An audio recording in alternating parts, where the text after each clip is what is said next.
All right. I think while Nicole is letting more people in, we'll get started. My name is Roger Snyder. I'm the VP of Marketing at 280 Group and also a principal consultant and trainer. You've joined us this morning for an Ask Me Anything session. We're going to focus today on how product management tools and discipline can be applied to IT departments to help improve their outcomes. I'm joined today by two of our consultants, Colleen O'Rourke and Tom Evans. Let me introduce them and then provide a couple of ground rules for how we'll run the Ask Me Anything, and then we'll jump into answering your questions. First, Colleen O'Rourke. Thank you for joining us this morning, Colleen. Great to be here. Is a principal consultant and trainer at 280 Group. Has 20 years of experience in the technology business, working in engineering as well as program and product management in startups, all the way up to 500 companies. She has been a guest lecturer at JFK University and a professional executive coach, and has quite a bit of experience on this topic, helping multiple companies make the transition from being project-led to product-led. Once again, thanks for being here this morning, Colleen. Great to be here. We also have with us Tom Evans. Tom Evans is also a principal consultant and trainer at the 280 Group. And Tom also has a wealth of international background in product management, product marketing, international business. He's focused on go-to-market strategies, business partnerships, and entrepreneurship. Tom has many certifications, as Colleen and myself, in the Association of International Product Management and Marketing, as a certified product manager, certified product marketing manager, and agile certified product manager and product owner. And he also has a BSEE from the United States Air Force Academy. So thank you for joining us this morning, Tom. All right. Thank you, Roger. Glad to be here. Looking forward to it. Excellent. So a couple of ground rules for today. Nicole will be helping me manage everyone joining us, but if you would please stay on mute for most of this, we would appreciate that. And for your questions, please use the chat box. So today we want this to be an interactive conversation. We're not presenting content. We're not going to pitch you on a whole bunch of 280 Group products. If you're interested in 280 Group, I ask you to just go to 280group.com and you'll learn all about our professional services, helping product managers improve their discipline. But today, what we want to do is have a conversation amongst Colleen, Tom, and myself with you on the questions of how can product management help an IT organization become more effective. To ask your questions, please put them in the chat box. We also received a few questions from folks ahead of time, so we're going to start with those questions to kind of get going on the topic. When I call on you, I would ask that you unmute yourself and ask your question so that we can actually hear it. I'm not just reading text out of the chat box, but we can hear your question directly and we can have a little bit of a conversation about your question. So without any further ado, let's get started. So the first question that I wanted to talk about was, an obvious opener question was, what are the benefits to an IT organization of adopting a product management approach?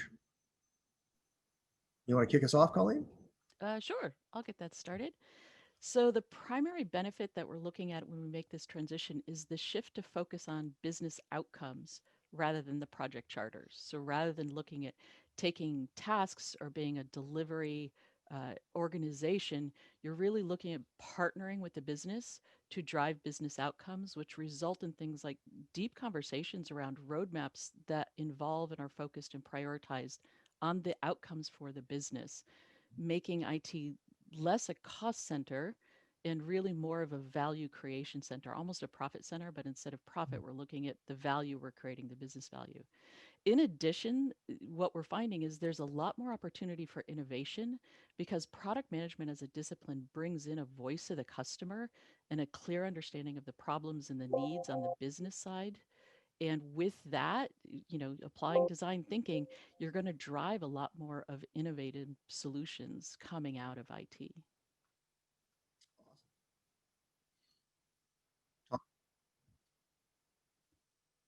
Okay. Well, let me continue to build on this. I'm going to take a different approach, and I'm going to take you back probably about 8 years ago, where I had somebody in a class, and he was actually one of the first people from an IT group that had been in my public product management training class here in Austin. And he was with a global organization, with assets around the world. And he said, we recently launched a product, or a new application to the different regions, and he says, but nobody used it. Hmm. And as I started talking to him and I started thinking through the product management process, it really stood out to me that what had happened is they had taken what at least used to be a standard IT approach is, if we build it, they'll use it. Right. And what they had done is they had built an application that helped them at the corporate level, but it really had Hmm. no benefit for the regional managers. And so they looked at it as, this is just another piece of burden that I have to carry on, do business with the corporate group. Oh, And wow. yeah, so I backed into that. It hit. One of the things that Colleen talked about is they had done no voice of the customer on this at all. When they started writing requirements, I'm not sure that they ever really wrote the requirements or thought about it from a customer's need. The actual ones who would be using it. And then I thought the third part that occurred to me, and this is where I think internal IT groups sometimes don't feel comfortable making this leap, but you actually need to market your product internally. Hmm. And so, when we got talking in about writing messages and writing your value proposition and targeting, toward the different users and personas that are going to be using it, all of a sudden that light bulb just started to click on. And it's like, wow, we really do need to do this. And that's a consistent thing that I've seen, throughout IT organizations, is not really thinking about, I'm serving a customer and my Right. customer just happens to be internal. And I say, so, for me, that biggest, it's a mindset change. And then, the benefits around that is you're actually going to start driving the usage of the product in your organization that you wanted to. You're going to get that adoption. And of course, that, all supports the business outcomes that Colleen was referring to.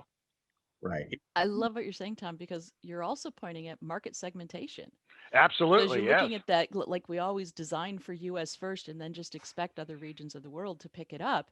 And if you were doing proper product management segmentation, you'd understand the needs analysis of those different segments and be able to design how much needs to go into a global solution and how much needs to be either customizable or rebuilt or flexible enough to adjust to the needs of those different segments. Hmm.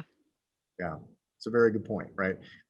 Oftentimes when I have this conversation with clients, there's a little bit of resistance of like, well, wait a minute though, I'm not dealing with customers. And it's that mind shift that no, every employee of the company is your customer. And Exactly. so applying product management principles through that lens really helps people understand, oh, wait a minute, now I can see how using various approaches to product management could help an IT organization more effectively serve that customer base, right? Because Hmm. that customer base is multi-segment, right? Legal may have different needs than the finance organization. Geographies, regional offices have different needs than the corporate headquarters. Distribution centers have different needs than offices. So all of these different opportunities to segment your market also apply, because you're talking about an organization that has many different constituents. They're not all just employees, right? Hmm. So there's a lot to be gained by taking this approach. And I wonder if maybe you can share some examples of teams that have adopted a product management approach to their business and had some positive results from that. You got to, okay, I'll go first on that one. I've definitely worked with several different organizations that, I think had taken a very traditional project oriented approach.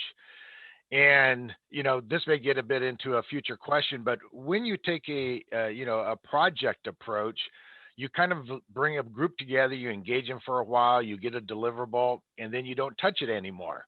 Right. And I think, part of what you tend to lose there is that this isn't necessarily a one-time process. You introduce an application for a specific purposes, but the needs around that are going to continue to evolve. They're going to continue to grow.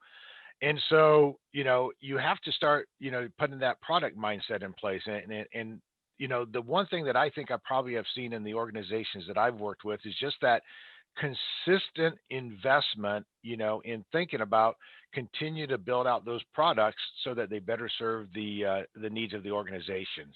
And I've seen this, the examples I'm thinking of specifically are, in construction. And then it's really interesting once you get into construction. You think not a particular exciting area, but when you start thinking about their business problems and their business challenges and how IT can better help the construction teams do their jobs, it really becomes interesting. And then also several financial services company that have all started to take that change, from a more project centric to actually implementing the principles of product management. Yeah, I love it, Tom. I've seen this too in CPG companies and technology companies, the same effect take hold. In addition, what I love to see is the ownership that the IT teams start taking around the business problems. And so it's like knocking down that wall between business and IT, and they really become strong partners, and they get excited to solve the problems that are really there because they break free of the project constructs that aren't always they may start off solving a need, but the need wasn't really identified or clearly spelled out. And then there's communication issues between the team as they're trying to match a project charter. But instead, they're actually taking this voice of a customer approach, really getting to understand the customers, and they get excited and take tremendous ownership. And the business partners see continuing delivery of value coming from this organization and just the business outcomes. Yes. So, we all love business outcomes, but I love the partnerships and that team ownership and that sense of excitement people take around their work. Mhm. Yeah, that's a great example. I worked with a fintech company a few years back who was taking this approach of shifting from project to product focused approach. And two things that I saw that were really encouraging. One was that there was just a lot more job satisfaction. To the earlier point that Tom made of when you use the if you build it, they will come approach. And then there was a lot of disappointment when the tool that they worked so hard on didn't get used. Whereas at this company that I was working with, they started actually, having this engagement because they spent so much time up front getting buy-in and understanding the real business problems they were solving, that once they launched that product, a bunch of people adopted it right away. They did start getting feedback. But they actually liked that because this was engagement, right? There were things that they still missed, even in the V1 version of this product, and it was called a product. They actually still were getting engagement and people were using their tool and being effective with it. They had issues, they wanted things fixed, but there was job satisfaction, right? So it really did help the whole IT team feel more appreciated and more valued in the work that they were doing. The other thing that I noticed is because they started taking a business approach to things, they actually started evaluating how do we, buy new technologies, or how do we go about, even in this case, they actually went and bought a company and brought that company on board to deliver a new technology that was going to be valuable both internally as well as for end customers. So that's where this partnership began to grow, where now IT was a trusted source of being able to evaluate technologies internally and even companies externally and bring that value to the company for internal purposes, but also, and this was kind of cool, they ended up providing a new technology that ended up being a part of new products that were customer facing. So some great examples. Thank both of you for providing those examples of where this approach has been successful. And we're seeing it across many industries too. I appreciate the fact that we talked about consumer packaged goods, construction, software as well. Great to hear those examples. All right, so another question that is kind of a ground rules question is, what's the difference between a project approach and a product approach when you're talking about this? We talked a little bit about more intake of customer needs, but what else is going on here? Colleen, you want to kick off on that? Sure. So I talked a little bit about the difference between having a project charter, which really locks you in. So for one thing, if you're starting with a project charter, you may have a fully invested, fully transformed agile team, which is doing a great delivery aspect, but you're still delivering to a set charter. And the set charter is measured by time, are we on time? Are we on budget? Are we within cost? And these are all output measurements. And so until you disengage from this project mentality that there's an end to this project and we're going to have this set set of funded goals, you're going to be locked into that mentality. And so, to me, a big part of the shift to product is that you're building and investing in an ongoing asset that you're going to own and manage over its life cycle. And so looking at the fund, how do you fund that? How do you staff that? But also how do you do the research and prioritization to make sure that that asset has ongoing value creation and that you're getting the most value for that organization that you can get from this asset, rather than just creating bits and pieces of assets all over the place or stumbling around with technology trying to fit it into the organization. Um, Yeah, that makes a lot of sense. Tom? Tom. Yeah, the part that I will build on there, and again, I'll refer back to a client, but I remember interviewing the COO of one of these financial organizations that I did some work with. And he said to me, he says, the one thing I want to keep from happening is that every time a product manager wants to do something new, they have to come, to their product, they have to come back to the well and ask for more money. Hmm. And what that really stood out to me is, building on what Colleen's saying is that they had a very project oriented mentality. And so, when as a product manager, especially within an IT company, if you have to come back to the well every time you want to enhance the product or make any change to what you've already committed to, you're definitely treating it as a project orientation, and that project is being measured by your deliverables and are you on time, scope, schedule, etc. Right. But if you start changing that into a outcomes orientation with a product, in that case, what that COO was saying is that at least each year I want the product manager to come and say, here's my goals of what I want to achieve with my product over the year next year. And especially with IT products, you don't always know every single feature and attribute of that product that you're going to deliver to achieve that. And so instead of asking them to give a full project plan that says, here's every deliverable that we're going to do and here's the schedule that we're going to do, and we're not going to change from that, he was open and recognized that if we're going to take a product approach, we really need to focus on helping them achieve outcomes. And to help them achieve outcomes, they need to have flexibility, through that execution cycle to actually change the direction they're doing things, as long as they're still focused on those outcomes that they had committed to. And I think, this may get into some further questions that we come up to, but this seems to be the big barrier that we see, not, in any product group, but especially in IT groups, is that senior management feel like they have a sense of control when they are approving a project with a specific scope and with a specific budget and with a specific schedule. And that's the only way that they can see that they're actually going to get, a deliverable against that.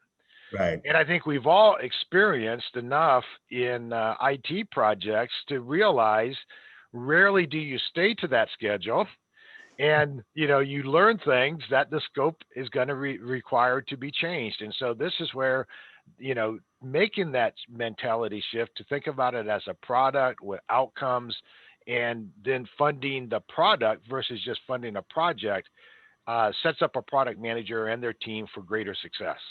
Yeah. Right. Yeah. Absolutely, Tom. And I'm just going to echo on that and how important the funding issue is Mm-hmm. to making this transition, because it's not just funding that charter and then you have to go through change management. I mean, Mm-hmm. Agile should be free of that kind of constraint when you're doing change, but so should any product be free of, and I'm not talking just wildly unallocated, but still having that ability to meet market needs as market needs shift. The other one we also see is when a project ends, very often the resources are allocated to other projects. You lose your team. Mm-hmm. And so this concept of I'm creating a product team and I'm funding this team, you lose the very tools that now people are familiar with the problem statements, they're familiar with the market space, they're familiar with the code, and there should be long-term ownership of that code. So if people have introduced defects or changes or made choices in architecture as they've gone through, they should own the responsibility for maintaining those choices. And so that team should stay together and own that product and you're going to get a lot more value out of a lot more creation out of that team when they're completely familiar with that product and that market space. So again, not having to go fight for additional resources every time a project closes and you're Hmm. starting another one. So Mhm. funding Yep. is like a huge difference between these two mindsets. Right. Yeah, and that's a good point too, Colleen, around the project or the team approach. Is the one construction company I did a project with, they had always looked at every time a new project got funded, they would go and figure out how to resource it, and that was leaving their product managers with the inability to actually plan and execute. And so they finally bought into the approach of having stable development teams. And not to say that they couldn't reorient resources, based upon changing priorities, because that will happen. But they did at least set it up where a product manager knew who I'm going to be working with. They didn't have to re-educate the group every time on the product and the needs of the customers. They were able to build up, some muscle strength in that area, and actually then be able to work more productively and effectively as a team. And it all drives back to having that product mentality and a product funding approach versus a project mentality and a project funding approach. Yeah, I want to bridge a couple of your comments together to point out another major aspect of this. And Colleen touched on this, but the metrics of success are very different in a project-focused IT department than a product-focused one, right? As you mentioned before, both of you mentioned, with project, it's am I on scope, am I on schedule, am I on budget, right? And the ultimate goal for that project is complete, get it out there, launch it, right? When you go to a product focused approach to IT, you're suddenly now making your metrics for success the metrics that the business cares about, right? Is this new product? I'm going to make up an example slightly. I'm shifting the details a little bit from one of my clients, but in one case, it was rolling out a new update to the trouble ticket system because customers were just unhappy with the trouble ticket system. It was taking way too long. There wasn't an easy way to get good response times. And so the business goals became reduce the amount of time that our customers, our employees have this problem. It was such a fundamental, simple thing, but that's the actual success metric that mattered. Right. So first of all, can make the product be about the ultimate business goal. In this case, a simple one in terms of just more productive employees. But then this also creates this natural, if we're going to set a goal of say it's taking 2 hours to get a problem resolved, and we want that to become 15 minutes, that becomes a natural thing to track success. And it also connects to this funding model. We're not going to stop funding this project until we get to that 15-minute goal. And then it becomes a natural thing also of, well, how do you avoid a problem we also see in software companies where a Scrum team gets a life of its own and just keeps turning out features forever, right? Well, when you're tracking your business outcome and you get to that 15-minute success goal, you can say, okay, we've now achieved that business goal. We can now free some of those resources up to go after the next most important business goal that the company needs to chase and help improve. So that also, that change in your metrics for success also creates a system by which it becomes more obvious how to allocate your resources. Yeah, absolutely. That's a really good point. Cool. All right, so I want to turn to some of the questions that we're receiving. One of the questions we got ahead of time came from Srijith M. From Georgia, and he asked, how do you get the following disciplines to coexist without stepping on each other's toes? Business analyst, project manager, service delivery, program delivery. And so there is this almost transition sometimes of lots of old role definitions. And Srijit's question is about, well, how do you avoid stepping on toes? But I think it also opens up the question of we may need to shift folks' thoughts about what their roles really are. So I'm tacking on that last part to Srijit's question. So what do you folks think? There's definitely a change, both as you're going from a project mentality into a product mentality, or product focus. And I think the same kind of questions are going to come up as you start thinking about, am I converting from a waterfall approach into a more agile approach? And so, one example, is project manager.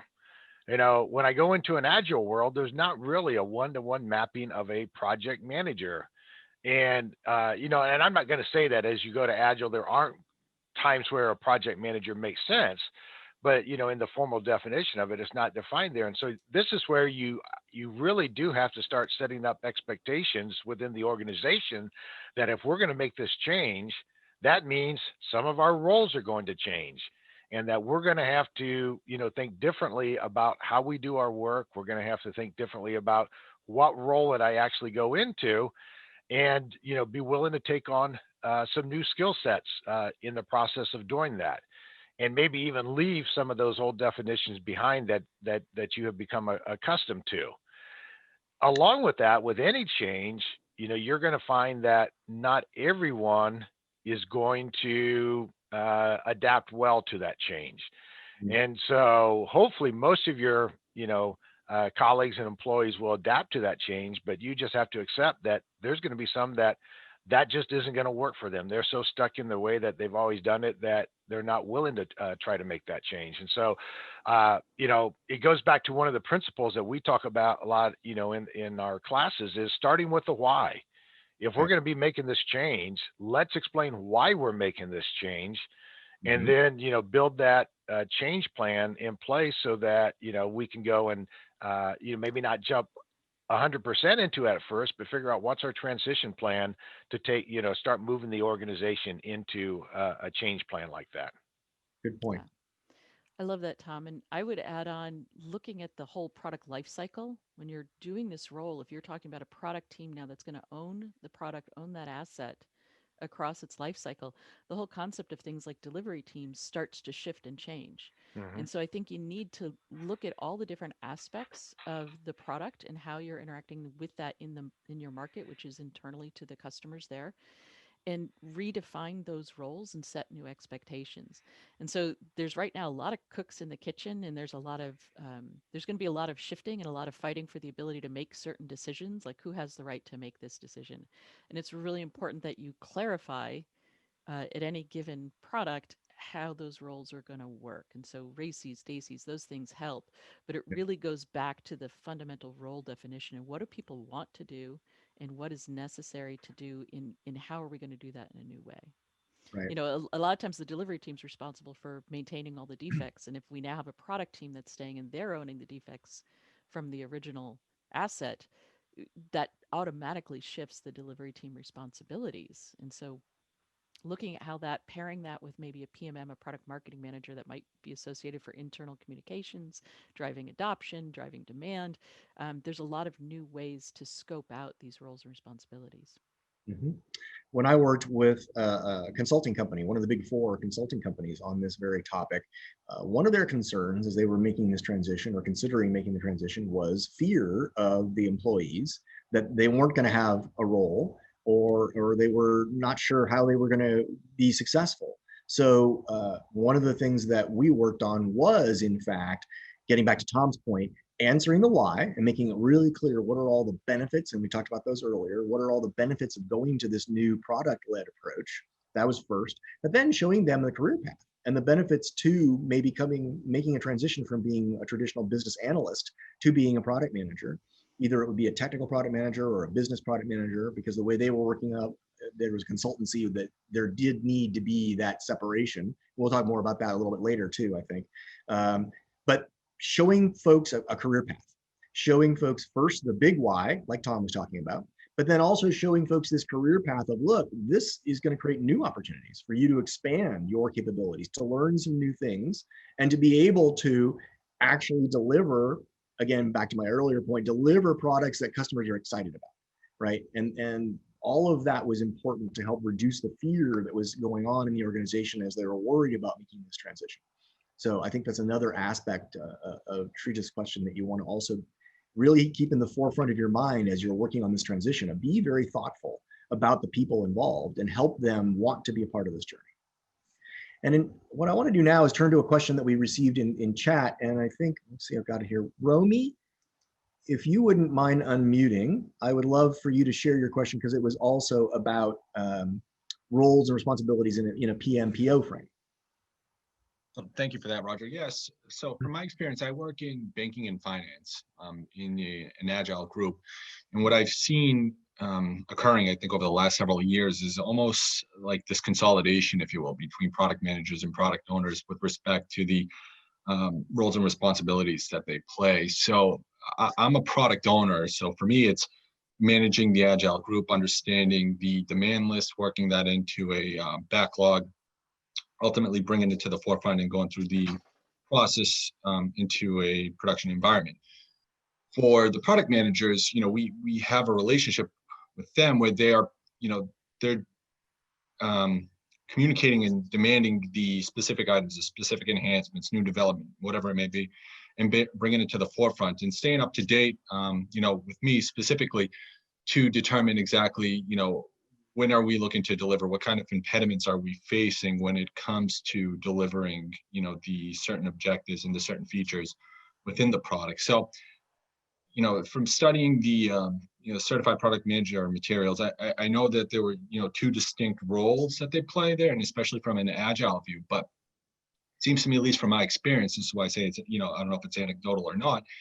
Do you see within the industry, specifically the IT space or anything, any other space for that matter, the two roles starting to kind of consolidate and homogenize a little bit, where there is a lot of overlap between the two?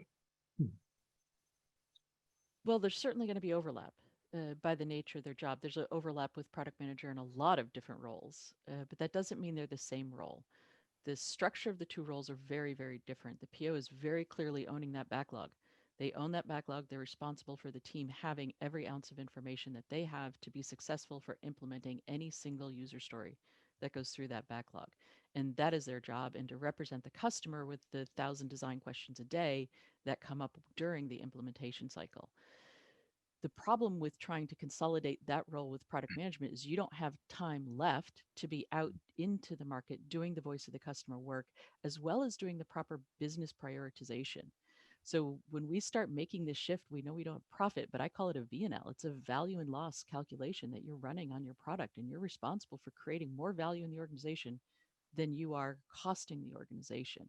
So it's still a standard product manager's role is to ensure that they're creating that value, that profitability to the organization. There's a lot of work there in trying to qualify, quantify, and prioritize that work. And they're just, in my experience, and I have had experience where I did a 7-month consulting gig with a fintech company where I was working sometimes as PM and PO at the same time, trying to get both done. And then actually they hired a PM. So I dropped to the PO role and we negotiated clearly what that was. And so I was able to focus more on the PO space, which gave me time to support the team in the way they needed. So I've had experience doing both and negotiating this role, and there are two very distinct roles, and they are two definite full-time roles, with the exception of sometimes you have super small products, or something that's really small that you can actually negotiate, but you scale out really, really quickly from being able to accomplish fully the scope of each of these roles, as well as the mindset focus on what you're trying to achieve. Yeah, I'll just Colleen, I think hit it right on the head on the nail, or hit it right on the I'm head of the hitting nail something. there. Yeah, you're hitting something. And one, and Nicole, if you get a chance, share the link from our blog post about the product manager versus the product owner, because it really does Great. separate those out really nicely. And we have a slide that you probably saw in the training class around that. But I would agree, as I look back at the construction company, the financial services company, and several of the others that I've engaged with, and the majority of them do separate out that product manager and the product owner role. With the product manager clearly owning the business outcomes, for the product, where the product owner is managing that day-to-day interaction of with the backlog and the development team. And there's, not always a one-to-one relationship there. It could be one product manager to two or, three POs, depending upon the overall scope of that product. And then I second what Colleen said is there are times where, just being realistic, you can't commit two resources to one product. And so those are moments where you do, you will combine them together just from a realistic perspective. I will add on, and I know that there are a couple of other experts in product management who will argue to you that the product manager and the product owner role really should be the same. But I think if you look across the majority of what people state around that, I think most everyone in the product management world will agree that, ideally those are two separate roles. Yeah. There's a feeling in Agile that product owners should have full reign. They should understand the customer and drive by whatever delights the customer. And I'm not against that at all. I love that. I'm just saying there's a lot more pieces to the puzzle, and that includes looking across this entire strategic reason why you're doing this. And so if you let your customers drive, you will make them happy, but you may not be profitable. And that may not be the best place to put your resources in a business. And so I still argue that there needs to be business overhead to everything we're doing. And that's why we're seeing PMs come in with both technical and MBAs. Like, you need to own this and run it like a business. Mm-hmm. And the PO's job isn't that, right? That's not the PO's job. And so we need to have that oversight in there. Right. Absolutely. Great. Yeah. Let me, Thank you for sharing that. I don't know if there's a question on there, but Colleen and I think both ran into this a little bit with customers, and I saw in one organization where they had what they called a business product manager, and then they had a technical product manager, and perhaps they had a PO, though sometimes that technical product manager would take over that PO work. But one of the things that I want us to think about is that there are going to be situations, as you look at business processes within an organization, that business process can potentially cross multiple technical products to support that. And so, if I'm looking at, if I'm a business product manager and I own the onboarding of new customers, well, that is a business outcome, but that may depend upon my, CRM system for capabilities and my ERP system and, some other systems to support that. And that's a situation where I've seen where there's business product managers that own more of the business process, technical product owners that own capabilities that are supporting that business process as well as other business processes. And then they still may have a PO who is managing the details of the backlog, refining that backlog, and working with the product development teams in that work. And again, it starts to take a little bit of parsing of role definitions, which we talked about earlier. But you can do it and just recognize that there's the right times to apply that, and there's other times where, those all kind of come together too. Yeah. Right. And add to that all the region differences. Yeah. Right. Absolutely. It So, gets hairy. so Romy, did we help answer your question? Yes, no, that was great. And thank you for, sharing your experiences and stories on that. Very helpful. Thank you. Great. Thank you, Romy.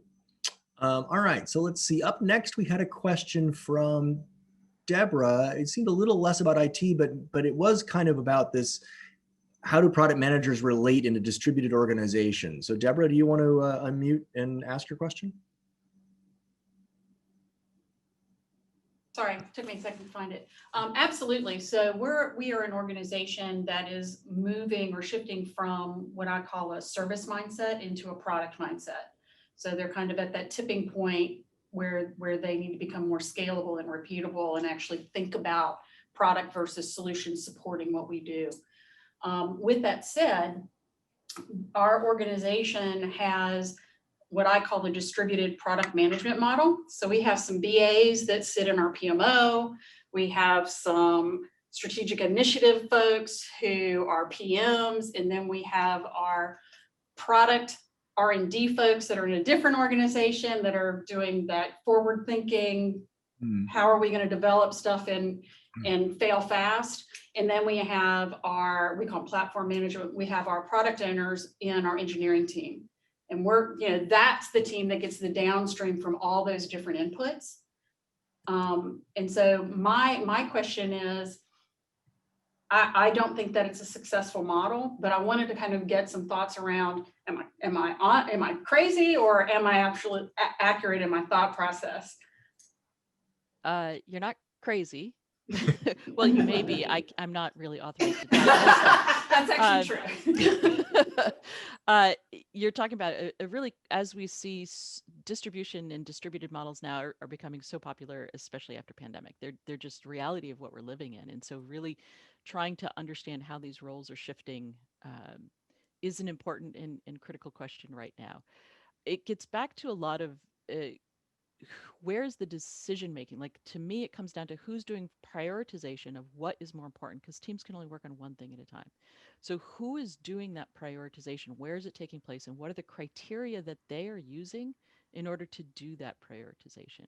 Because to me, all the strategy work and all the research and all the voice of the customer and all the understanding the technology and the cost, it all comes together when you have to prioritize what one or a few teams are actually working on day in and day out.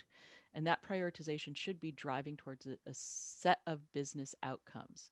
And so if that team is able to come together, I have worked at companies where we created a product leadership team that comes together from a variety of people who have input to this decision and try and reach consensus on how prioritization is, where risk is in the system, and how to manage that. And they do it together as a team and they can make that work. That's great. But if you're trying to work without them communicating in a deep manner, I think that's going to be very difficult. You need a point person that is responsible, the one throat to choke, who's going to process all of that input and take responsibility for the decision making of the prioritization. Yeah, I will add on to that is that there are several situations where you're not going to have this perfect alignment that you want to achieve. And I'll just use the example that I had talked before is, I have business processes, I have products that support those business process, and then I have, development teams. And when I start to get into a many-to-many relationship there between business processes and functional products, and maybe even functional products and platform, owners, then I don't have that pretty, clear ownership, and you are working across different parts of the organization. I think there's several things that have to happen there. One is, I think Colleen hit this really well, is you got to be really clear on your strategy. And so, in the end, when I have these different competing interests, ultimately it's going to be a clear strategy with a definition of what we're going to focus our funding on is going to help deal with that prioritization. But the other part of it, and I've heard this from a company in the financial services industry too, is that even though they don't have a direct reporting relationship, it does create a natural tension. And I think sometimes we say, I don't want that tension, but they actually use that tension to, create, force those to those cross different stakeholders to come together and actually come up with better answers and better solutions than what they would do if they didn't have that tension. So, there's pros and cons around that, but, think about what is guiding your prioritization, and then how can you leverage tension when there is there to actually come out with better decisions. Yeah, I want to add on to that idea that Tom was talking about. When I worked for a larger company, I wasn't in an IT role, but we had the same challenge. We had multiple businesses, but we had one common pool of developers of the entire engineering team across the entire organization. And so it became very hard to decide who was going to win these arguments about what was the most valuable thing. And so there I instituted the need for a common business case scorecard, where you had to come up with a set of criteria that every division of the organization, and this applies well for IT as well, you would change the metrics of success to not necessarily be about revenue or profit, but then it would be about value delivery. And maybe it's efficiency improvements, or maybe it's being able to enable an organization to do a new thing. But you create a scorecard, and then everybody across the entire organization, when they're asking for resources, has to fill out this scorecard in the same way and create a consistent evaluation tool that allows the board that Colleen was talking about to be able to look at the maybe dozen proposals in front of them of, okay, how are we going to help the organization move forward? But at least now we're evaluating each one of these proposals with a similar or the same set of criteria. And that allows for the decision-making to be a lot easier, and everybody also gets to have insight. You have to be transparent about this. so that when that board makes its decisions, it makes them based on these proposals that were all graded, if you will, by the same criteria. So I hope, Deborah, that helps, but I'd love to see whether or not our answers kind of helped you a little bit in your struggle. No, absolutely. Actually, you just confirmed kind of my thought process around this opportunity, and what you're speaking to on the scorecard to me is really business value, right? Business value pointing, and how are you measuring the request similarly, so you're agnostic to one organization or one requirement or need over another. So yeah, that's awesome. Thank you, guys. Great.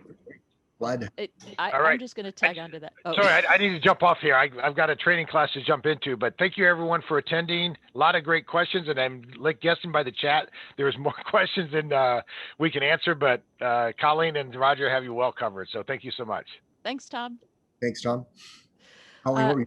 I was going to add on to that, this concept of quantifying your business value. It's really quite tricky to get at, because other product managers, they say, well, I can get this much revenue, or I have this much revenue, and they can point to that. And so product managers in IT space need to be really, I'm going to say gifted at really uncovering where that value is and how to quantify that into dollars and cents, because eventually that's what it comes back to the business. And so we talk about, yes, efficiency. Everybody says, oh, business, we make it more efficient. But there's actually a lot of different qualifications. And the first one is pipeline. And what we've seen, if you can put more product through the pipeline, if you can put more business through your pipeline, you are definitely increasing the bottom line of the business. If you can add on new pipelines, open new channels, enable selling on the internet, right? This whole thing of the pandemic really implementing new business models. Right, being able to allow people to sell where they haven't, or selling things they haven't sold before, all require IT support and the ability to do this. So those are also really fundamental. We talk about people being in a very distributed, now out to the home office or home dining room or laundry room or wherever you're working from, right? Being able to empower those people to really work and communicate and collaborate well. That's a whole nother level as well. Being able to input to decision making. How quickly can you bring data, the right data, current data in the right format to the right people to increase decision making? How do you increase brand out in the market space due to the presence in the social media world, or just in your web presence, but in your online presence? There's just a huge number. Thought leadership. How can you bring thought leadership and bring that more open to the organization? There's tremendous places where IT is creating business value that you need to start getting good at being able to measure and quantify, so that you can create these scorecards that say this thing that we're trying to do is worth a lot of money to this organization.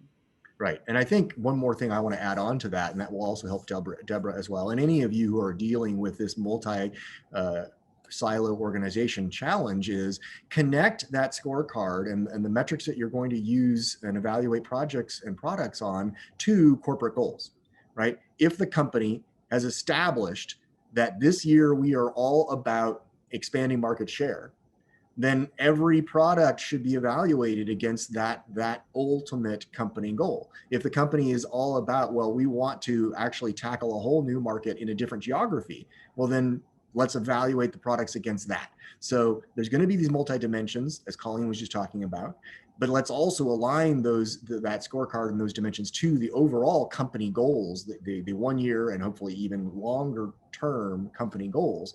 And that's going to also get everyone aligned into why does this product versus that product deserve more attention, right? All right, I want to go to the next question. So Faith Taylor, if you wouldn't mind unmuting, you had a question about PMOs and product managers. Yes, can you hear me? Hi, Faith. Yes. Oh, great. So I've been interviewing with a couple of different companies, and most of them have in common that they got rid of the PMO, or they do not have a PMO. And I come from a background from project management, starting off in IT, where we've had the PMO establish the standard. So when I've come into different roles, I'm the one that was responsible to establishing a standard for, the framework I'm using for my team. But should that be something that should be set forward for the product management, as opposed to having a project management office? for them to be a product management office, but instead of them, getting rid of the whole concept of it, because I think the concept of it, standardizing work and framework for everyone is good for alignment across the team. Um, Great question, Faith. And I'm sorry Tom left because I think this is one of his hot button issues that he loves to talk about. Mhm. Uh, I also feel strongly about this. So, project and product management, not the same thing. We have two very different tasks. However, um, as companies have made this agile transition, they felt that they could eliminate the PMO office because they don't need project managers anymore. And you can see my big air quotes in there. And the reason is because certainly Scrum or some of the other agile methodologies, they are essentially a project management methodology for the development team. The problem is that they are focused on, like, I've come into companies, I said, what's your product process? And they say, oh, we use agile. And I'm like, okay, there's a big problem there because agile is a product development process. It's how you go through the develop phase, little bit into strategic planning, a little bit into certainly qualifying and launching products, but it's only that central one phase out of 7 that's in the product life cycle. And the other aspects of those phases of the product life cycle that we go through still need project management support. There are some very tricky, intricate executions that need to happen that may not involve the engineering team, but are still part of the product process. So certainly the qualify event, I think when you're going out beta testing, piloting, these need to be managed. They need to be managed carefully. I think as you go to launch, we need not only our product marketing, so somebody driving demand and doing primary communications, but we need to also be scheduling that. I think if you're doing migrations, so end of life, as you're pulling some technology out and migrating people over, that can be a tremendously hairy aspect where we need, and those are just off the top of my head, just areas that I know are hot buttons where we desperately need project management to still come in and help us guide us through the various aspects and work that are needed there. So it is a misunderstanding, I think, in the management of an IT department to say we don't need project managers anymore, simply because the development cycle itself is now getting managed under a different aspect. Right. Completely agree. That's Yeah. my 2 cents. So I highly believe in having project managers still available.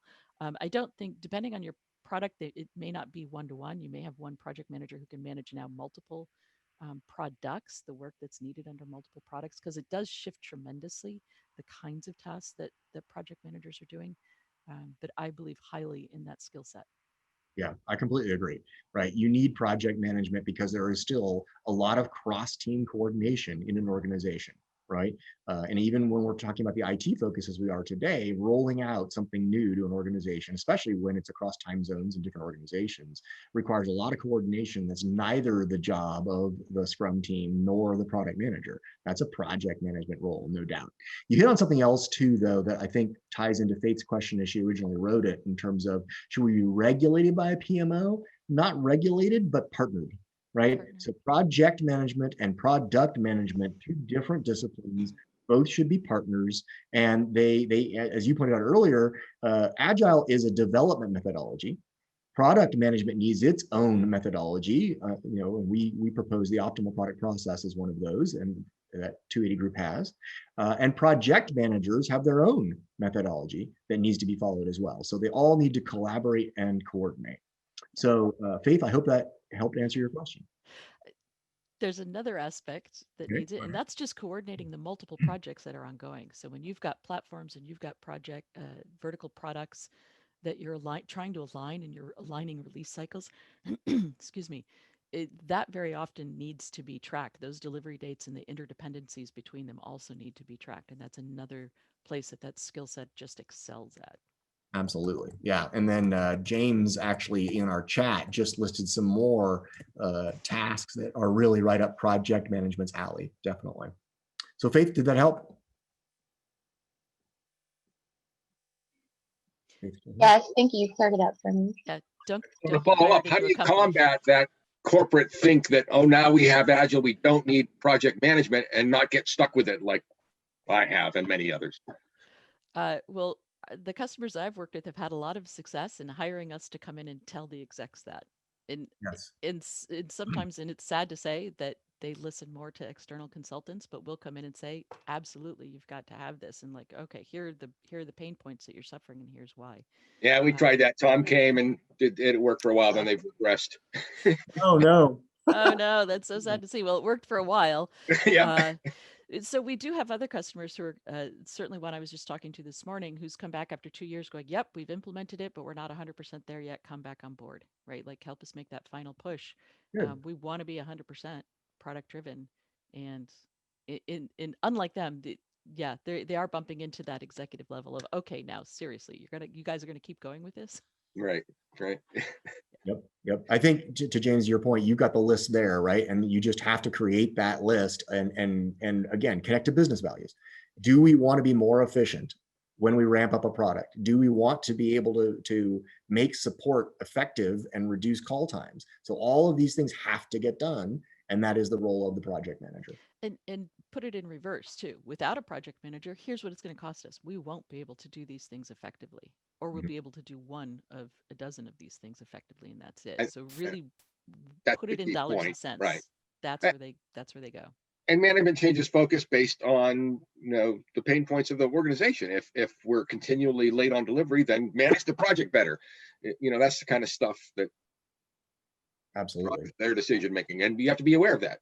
Yeah, Yep. absolutely. Well, we have a few minutes left. I have one more question I'd like to tackle because I think it kind of helps come back to the original idea.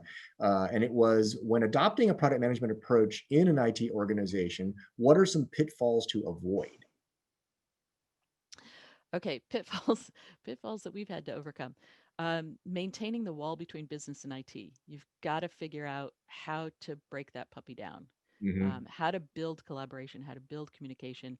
I've heard IT teams say we come in, but we don't get access to the customer. We have either a business analyst or someone who's just given us a requirement and they expect us to go do it.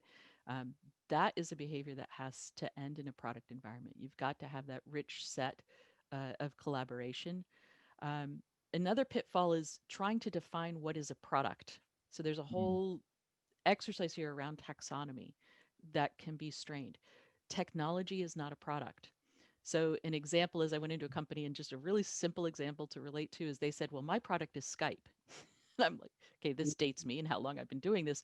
Um, but I said, Skype is not your product. Skype is Microsoft's product, right? Mhm. Your product is collaboration, communication, whatever it is, right? That it's your product is the benefit that Skype is creating. Right. Therefore, the technology and your vendors can shift out from underneath that, but the product definition and the business outcomes you're trying to achieve are related to the business side. They're not related to the technology. So careful falling into that trap.